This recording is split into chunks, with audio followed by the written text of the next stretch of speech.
Eternal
ಹೊಂದಾಣಿಕೆ ಆಗಿದೆ.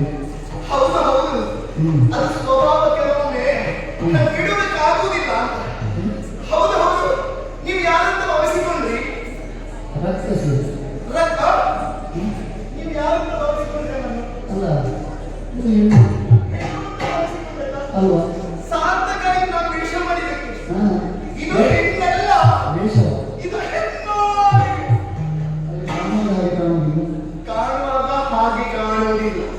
ಕಾರಣ ಇಷ್ಟೇ, ಅಸುರ ಭಾವವನ್ನೇ ಬದಲಾವಣೆ ಮಾಡಿಕೊಂಡೆ, ಮರೆಸಿಕೊಂಡೆ. ಈ ಪ್ರಪಂಚದಲ್ಲಿ ಹಲವಾರು ಭಾವಗಳಿವೆ, ಅದರಲ್ಲಿ ಬಹಳ ಕಷ್ಟಕರವಾದದ್ದು ಅಸುರ ಭಾವ. ಅದನ್ನೇ ಬದಲಾಯಿಸಿತ್ತು. ಸ್ವಾಮಿ, ನೀವು ಮೋಸ ಹೋದ ಇದು ಒಳಗೆ ಬೇರೆ ಹೊರಗೆ ಬೇರೆ.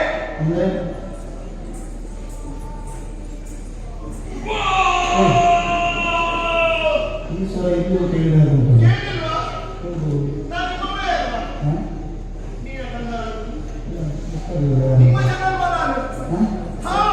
ಯಾರು?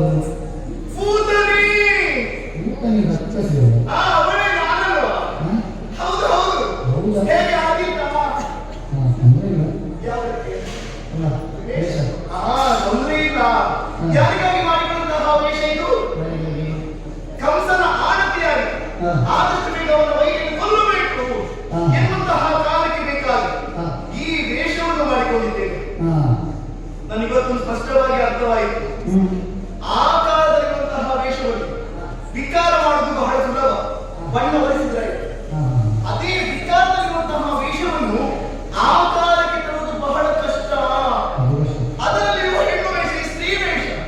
ಯಾವ ವೇಷ ಆದರೂ ಆಗಿತ್ತು, ಸ್ತ್ರೀ ವೇಷವನ್ನು ಆಗಲಿಕ್ಕಿಲ್ಲಪ್ಪ. ಪುರುಷ ವೇಷ ಹೇಗೂ ಆಗುತ್ತೆ, ಹೇಗೂ ಹೋಗ್ಬೋದು. ಬಣ್ಣ ಹೊರಿಬೇಕು ಅಂತ ಕೆಲವೊಮ್ಮೆ ಹೊಂದಾಣಿಕೆ ಮಾಡಿಕೊಂಡು ಹೋಗ್ಬೋದು. ಆದ್ರೆ ಈ ಹೆಣ್ಣು ವೇಷ ಹಾಗಲ್ಲ. ಉಪ್ಪು ಸರಿಯಾಗಬೇಕು, ಗಾಳಿ ಹಸಿ ಸರಿಯಾಗಬೇಕು, ಎಲ್ಲ ಕಷ್ಟ ಆಗುದು ಸೀರೆ ಉಡು. ನೋಡಿದ್ರ ನಾವು ಉಟ್ಟದ್ದು ಯಾವ ಸೀರೆ? ಯಾವ ಸೀರೆ? ಎಸೆವ ಸೀರೆ, ಬೀಸಾಡುವ ಸೀರೆ, ಬಿಸಾಡುವ ಸೀರೆ. ನನ್ನಂತವರು ಉಟ್ಟ ಮೇಲೆ ಮತ್ತೆ ಯಾರು ಉಡ್ಲಿಕ್ಕೆ ಉಂಟ? ಇನ್ನೊಂದು ಅರ್ಥದಲ್ಲಿ ಆಕರ್ಷಿಸುವಂತಹ ಸೀರೆ, ಎಲ್ಲರಿಗೂ ಲಕ್ಷ್ಯ ಇಟ್ಟು ನೋಡ್ಬೇಕು ಅಂತಹ ಸೀರೆ. ನೋಡಿದ್ರ ನಮ್ಮಲ್ಲಿ ಎಂತೆಂತಹ ಸೀರೆ ಇವತ್ತು ಸೀರೆ ಉಟ್ಟದ್ದು ಹಳೇ ಸೀರೆ. ಯಾಕೆ? ನಾನು ಮಾಡೋ ಉದ್ಯೋಗಕ್ಕೆ ಸರಿಯಾಗಿ ಹೊಂದಾಣಿಕೆ ಆಗಬೇಕು ಅಂತ. ನಾನು ಕೆಲಸದ ಆಳವಾಗಿ ಬಂದದ್ದು. ಹೌದು ಹೌದು. ಮತ್ತೆ ನಾನು ಸೀರೆ ಉಟ್ಟದ್ದು ಹೇಗೆ? ನಡುವಿಗೆ ಸೀರೆ ಉಟ್ಟದ್ದು. ಯಾಕೆ ನಡುವಿಗೆ ಸೀರೆ ಉಡಬೇಕು? ನಮಗೆ ಮಾನ ಮರ್ಯಾದೆ ಇದೆ, ಹಾಗಾಗಿ ನಾವು ನಡುವಿಗೆ ಉಡುವುದು. ಕೆಲವೆಲ್ಲ ಹೆಣ್ಣು ಮಕ್ಕಳು ಹೇಗೆ ಉಡುತ್ತಾರೆ ಅವರ ಬಗ್ಗೆ ನಾನು ಹೇಳುವುದಿಲ್ಲ. ಆದ್ರೆ ಹೆಣ್ಣು ಮಕ್ಕಳಿಗೆ ನಿಜವಾದ ಸಂಸ್ಕಾರ ಬರಬೇಕು. ಪ್ರತಿಯೊಬ್ಬರು ಸೀರೆ ಉಟ್ಟು ನೋಡಬೇಕು. ಅದಕ್ಕೆ ಹೆಣ್ಣು ಮಕ್ಕಳು ಹೇಳುವುದು ಸೀರೆ ಬೇಡ, ಸೀರೆ ಬೇಡ, ಸುಲಭ ಹಾಕೊಳ್ಳೋದಕ್ಕೆ ಅಂತ. ಇಲ್ಲ, ನೋಡೋಣ ಸೀರೆ ಉಂಟು, ಕಾಲ ಮೇಲೆ ಕಾಲ ಹಾಕಿ ನೋಡೋಣ. ಇಲ್ಲ, ನಿನ್ನ ಅಳತೆ, ನಿನ್ನ ಮಾನದ ವ್ಯಾಪ್ತಿ ಇಷ್ಟೇ ಅಂತ ತೋರಿಸಿಕೊಡುವುದು ಸೀರೆ.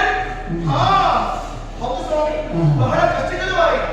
ನಾನು ಈ ಕಡೆ ನೆರೆಗಿದ್ರೆ ಆ ಕಡೆ ಜಾರು, ಆ ಕಡೆ ನೆರೆಗಿದ್ರೆ ಈ ಕಡೆ ಜಾರು. ಬಹಳ ಕಷ್ಟಪಟ್ಟು ಸೀರೆ ಉಟ್ಟಿದ್ದೇನೆ. ನೋಡಿದ್ರ ಈ ತುಪ್ಪ ಸರ್ ಎಷ್ಟು ಕಷ್ಟ ಆಯ್ತು ಹೊಂದಾಣಿಕೆ ಮಾಡಿಕೊಳ್ಳಬೇಕು. ನನ್ನ ಆ ಶರೀರ ಹೇಗಿತ್ತು, ಈ ಶರೀರ ಹೇಗಿತ್ತು, ಅದಕ್ಕೆ ಹೊಂದಾಣಿಕೆ ಆಗುವಂತಹ ತುಪ್ಪಸವನ್ನು ಕೊಟ್ಟಿದ್ದೇನೆ. ನೀವು ನೋಡಿದ್ರ ಅಭ್ಯಾಸ ನಾವು ಇದ್ದ ಅಭ್ಯಾಸ ಇರಲಿಲ್ಲ, ಇವತ್ತು ಪ್ರಯತ್ನ ಪಟ್ಟರು. ಹೇಗಾಗಿದೆ?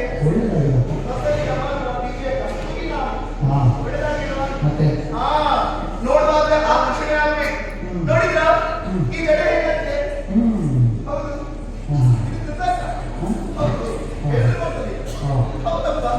ಬೇಡ ಬೇಡ ಯಾಕೆ? ಆ ಮಕ್ಕಳನ್ನು ಬಾ ಅಂತ ಕೇಳು, ಶೃಂಗಾರಕ್ಕೂ ಆಗುತ್ತದೆ, ಮಕ್ಕಳು ಆಕರ್ಷಣೆ ಮಾಡೋದಕ್ಕಾಗುತ್ತದೆ. ಹಾಗಾಗಿ ಇಷ್ಟೆಲ್ಲ ಶೃಂಗಾರ ಮಾಡಿಕೊಂಡಿದ್ದೇವೆ. ಇವರೇ ಹಾಗೆ ನೋಡ್ತಾರೆ, ದೂರದಿಂದ ನೋಡೋದು ಬಿಟ್ಟ ಹಾಗೆ ಪ್ರಾಯದ ಗಂಡಸು ಬಹುಶಃ ಹೀಗೆ ಇಂತಹ ಮೊಮ್ಮಗಳು ಇರ್ತೀವಿ ಅಲ್ಲ ಅಷ್ಟೇ. ಹೌದಂತೆ ನೋಡಿ, ಹೆಣ್ಣು ಮಕ್ಕಳು ಕೈ ಕೈ ಕೈ ಕೈ ಮುರಿದುಕೊಳ್ಳುವುದು ಯಾಕೆ? ಅದಕ್ಕಿಂತಹ ರೂಪ ಇಲ್ವಲ್ಲ. ನೋಡಿ, ಆ ಗಂಡಸರು ಚಿಗುರು ಬೀಸಿ